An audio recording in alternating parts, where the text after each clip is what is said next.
नमस्कार, मी डॉक्टर कविता राणे. बुलेटिनमध्ये आपल्या सर्वांचं स्वागत.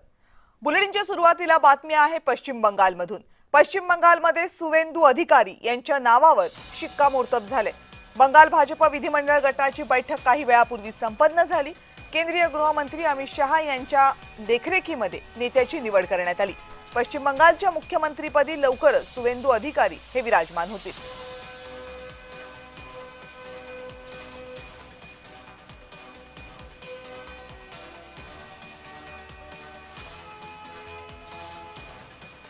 पश्चिम बंगालमध्ये गेल्या अनेक वर्षांपासूनचं भाजपचं स्वप्न पूर्ण झालंय. कारण पश्चिम बंगालमध्ये सत्ता स्थापन करणं हे भाजपला गेल्या कित्येक दशकांमध्ये जमलं नव्हतं.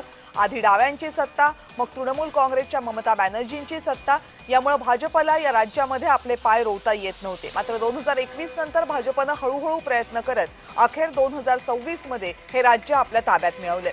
भाजपला मोठं यश मिळाले, बहुमत मिळाले पश्चिम बंगालमध्ये आणि त्यामुळेच भाजपचा पश्चिम बंगालचा पहिला नेता कोण असणार, पहिला मुख्यमंत्री कोण असणार याकडे सगळ्यांचं लक्ष लागलं होतं.